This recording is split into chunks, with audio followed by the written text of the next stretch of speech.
In this section, we want to talk about exponents and exponential expressions.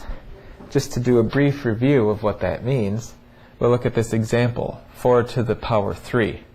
Usually we read this 4 to the third power, or in this case, we could abbreviate that as 4 cubed. What this means is we have 3 copies of the number 4. They're all being multiplied together. And so 4 times 4 times 4 gives us 64. 4 to the third power is 64. In this exponential expression, there are 2 parts. There's the 4 and there's the 3. They have names. The 4 is called the base, and the 3 is called the exponent, or we sometimes call it the power, as in 4 to the third power. So that is what exponentiation means. Exponents have certain properties, and those properties are what we want to explore in this section. For example, if I take that 4 to the third power that I just saw and multiply it by 4 to the second power, there are 2 ways we can think about this. The normal, usual way we think about it, using the order of operations, is that we would first do the exponents, and after that we would do the multiplication. And so 4 to the third power means 4 times 4 times 4. 4 to the second power means 4 times 4. And so here we end up with 64. Here we end up with 16. And when we multiply those, we get 1024. But one thing to notice about what happens here is I've just got this long string of 4s being multiplied together. This is really just 5 copies of the number 4. That means that this is the same as 4 to the 5th power. And we get the 5th power by adding these 2 exponents, the third and the second powers. So that gives us our first property, which we call the product rule. The product rule states that for any real number a and any integers m and n, we get the following. A to the power m times a to the power n is equal to a to the power m plus n. In other words, if we're multiplying 2 exponential expressions with the same base, that's the same as taking that base and raising it to the sum of the exponents. Here's another example of the product rule using variables. 2x to the 5th times 3x to the 8th. Well, multiplication is commutative, so we can multiply in any order. So we can rewrite this as 2 times 3 times x to the 5th times x to the 8th. When we do that, we see, first of all, we can just multiply 2 times 3, and we get 6. And if we had had 3 or more factors, we could group them all together and multiply them all to get a single numerical coefficient. Now, the x to the 5th and the x to the 8th, we use the product rule because, see, they both have the same base, x.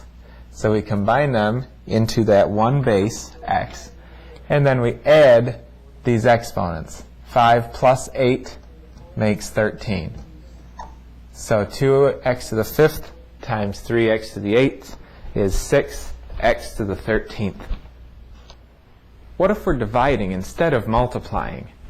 If I have something like a to the 6th divided by a to the 4th, well, what is that really equal to? If I think about the definition of exponents, a to the 6th means a times a times a times a times a times a. I've got 6 of these a's. A to the 4th means I've got 4 of those a's. Now, using the properties of fractions, I can divide out as many of these as are in common. So what am I left with? I'm left with precisely 2 a's. And of course that is equal to a to the 2nd power. Notice that 6 minus 4 is equal to 2. So I can think of this as being a raised to the power 6 minus 4. So with the product rule, we must add the exponents when we're multiplying expressions with the same base. Now, if we're dividing them, we subtract exponents, and that's called the quotient rule. The quotient rule states that for any real number a and any integers m and n, a to the m divided by a to the n equals a to the m minus n. In other words, if we have 2 exponential expressions with the same base and we divide them, that is the same as taking that base and raising it to an exponent which is the difference of those 2 exponents. One little stipulation is that the quotient rule only applies when a is non-zero, because otherwise we'll be dividing by 0, and of course that's undefined. To see this at work in a numerical example, if we have 3 to the 3rd power divided by 3 to the 2nd power, we could do it the usual way and evaluate our exponents first. 3 times 3 times 3 is 27. And then 3 times 2 is 9. And 27 divided by 9 gives us 3. Okay. The quotient rule tells us that there's a second way to think about this. We could think of it as 3 raised to the power of 3 minus 2, which of course will give us 3 to the power 1, which is simply 3. What if we had 3 to the 3rd power divided by 3 to the 3rd power? Well, again, applying an order of operations, 3 to the 3rd is 27, and in the denominator, 3 to the 3rd is also 27. 27 divided by 27 gives us 1. What does the quotient rule tell us about this? Well, the quotient rule tells us that we can subtract the exponents. So it should be 3 to the power 3 minus 3. Well, that comes out to 3 to the power 0. This tells us that 3 to the power 0 is equal to 1. Interesting. If I raise a number to the power 0, I get 1. Why should that be true? Well, if you think about it, anytime I'm multiplying, I, in a sense, start with the number 1. 1 is my basic multiplicative unit. It's called the multiplicative identity, really. If I have the number 3, it's really 1 times 3. If I have 3 squared, it's really 1 times 3 times 3. Okay? 1 is the starting point for multiplication. 0 is the starting point for addition. So if I have 3, that's really 0 plus 3. If I have 2 times 3, that's really 0 plus 3 plus 3. So 0 is the starting point for addition, but 1 is the starting point for multiplication. That's why this 0 exponent, which tells me I have no copies of 3 multiplied together, means I'm at the starting point for my multiplication, and that starting point is 1. So any number raised to the power 0 is going to give me 1. The zero exponent rule tells us that for any real number a other than 0, if we raise it to the 0 power, we get 1. Here are just a few examples to illustrate this concept. It seems basic at first, but you have to be a little bit careful when you're thinking about what your base is. So 586 to the 0 power is 1.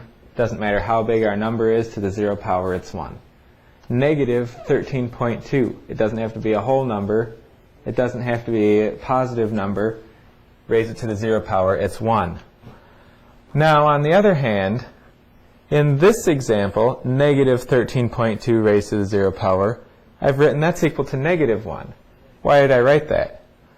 Well, if you see here, I've highlighted the negative sign in red, the 13.2 in blue to show that 13.2 is the base here. Up here, negative 13.2 is in blue to show that negative 13.2 is the base here. The zero exponent applies to the base. So since we only have our base raised to the 0 power, we get 1.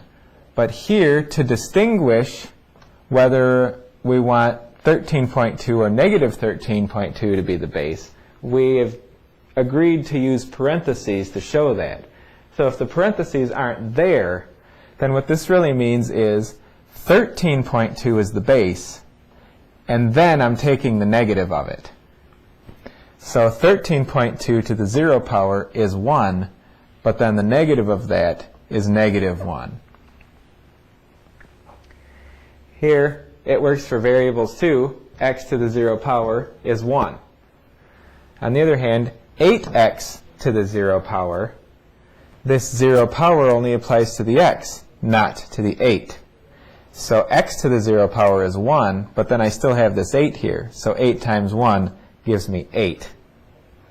If I wanted 8x to be the base, I would have to write parentheses here, and then that would change my answer simply to 1.